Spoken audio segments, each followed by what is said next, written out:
Hello,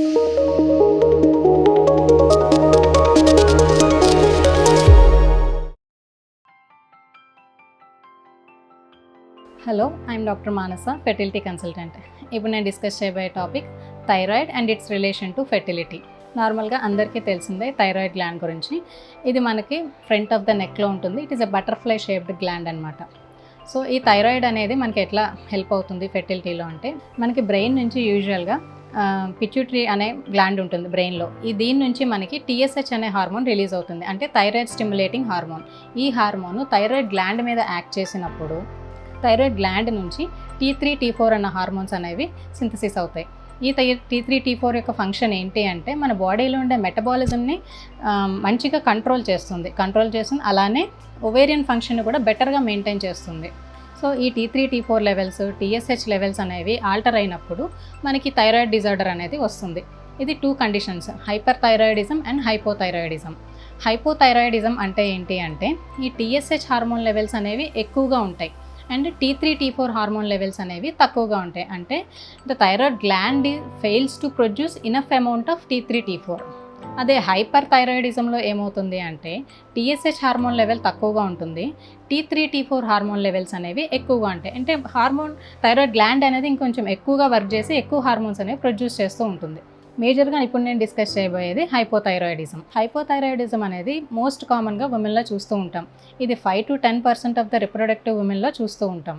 అంటే the thyroid body is not producing enough amount of T3 and T4. ఈ thyroid hormones అనేవి డెఫిషియెంట్గా ఉండటం వల్ల ఎట్లాంటి సిమ్టమ్స్ అనేవి కనిపిస్తాయి మనలో అంటే, కోల్డ్ ఇంటాలరెన్స్ వీళ్ళలో, అంటే చలిని తట్టుకోలేకపోవటం, లేదా వెయిట్ గెయిన్ అవ్వటం, అలానే తొందరగా అలసిపోవటం. మెన్స్ట్రల్ ప్యాటర్న్ అనేది ఫస్ట్ ఎఫెక్ట్ అవుతుంది. అంటే ఇర్రెగ్యులర్ సైకిల్స్, చాలా రోజుల నుంచి పీరియడ్స్ రాకపోవటం, లేదా ఫ్రీక్వెంట్గా ఎవ్రీ 15 to 20 డేస్కి సైకిల్స్ రావటం, లేదా ఓవర్ బ్లీడింగ్ అవ్వటం, లేక స్కాంటీ బ్లీడింగ్ అవ్వటం, ఇట్లా ఇంటర్మెన్స్ట్రల్ బ్లీడింగ్ అవ్వటం, ఇట్లా ఇర్రెగ్యులర్గా థైరాయిడ్ లెవెల్స్ అబ్నార్మల్గా ఉన్నప్పుడు ఇర్రెగ్యులర్ మెన్స్ట్రల్ ప్యాటర్న్ అనేది అబ్జర్వ్ చేస్తూ ఉంటాం. సో ఎందుకు ఇట్లా ఇది మేజర్గా థైరాయిడ్ ఏం ఎఫెక్ట్ చేస్తుంది అని అంటే, ఈ థైరాయిడ్ హార్మోన్ లెవెల్స్ తక్కువగా ఉండటం వల్ల ఈ రిప్రొడక్టివ్ హార్మోన్స్ అన్ని డిస్టర్బ్ అవుతాయి. అంటే ఈస్ట్రోజన్ లెవెల్స్ అనేవి ఎలివేట్ అవ్వటం, ప్రొజెస్ట్రాన్ హార్మోన్స్ లెవెల్స్ అనేవి తగ్గిపోతూ ఉంటాయి. సో దీనివల్ల ఏమవుతుంది అంటే, సైకిల్స్ అనేవి, ఓవ్యులేషన్ అనేది జరగదు సైకిల్స్లో. ఇవన్నీ యానోవులేటరీ సైకిల్స్ కింద కన్వర్ట్ అయిపోతూ ఉంటాయి. దీనివల్ల పేషెంట్స్లో చాలా రోజుల వరకు పీరియడ్స్ రాకపోవటం అనే కంప్లైంట్తో యూజువల్గా ప్రెజెంట్ అవుతూ ఉంటారు. The second thing, progesterone hormone అనేది మనకి second half of the menstrual సైకిల్లో, అంటే పిండం తయారైన తర్వాత ఫెర్టిలైజేషన్, ఇంప్లాంటేషన్, ఈ ఓవ్యులేషన్ జరిగిన దగ్గర నుంచి మళ్ళీ డేట్ వచ్చిన ఫస్ట్ డే వరకు ల్యూటియల్ ఫేజ్ అంటాం. ఈ ల్యూటియల్ ఫేజ్లో మనకి ప్రొజెస్ట్రాన్ హార్మోన్ అనేది మేజర్ రోల్గా ప్లే చేస్తుంది ఫర్ ఫెర్టిలైజేషన్ అండ్ ఇంప్లాంటేషన్. ఈ ప్రొజెస్ట్రాన్ హార్మోన్, థైరాయిడ్ డిజార్డర్ ఉన్న వాళ్ళ ప్రొజెస్ట్రాన్ హార్మోన్ తగ్గటం వలన ల్యూటియల్ ఫేజ్ డిఫెక్ట్ వస్తుంది. అంటే ఇంప్లాంటేషన్ ఫెయిల్యూర్ జరగటం, మిస్క్యారేజెస్ లాంటి రిస్క్ ఫ్యాక్టర్స్ అనేవి ఎక్కువగా చూస్తూ ఉంటాం.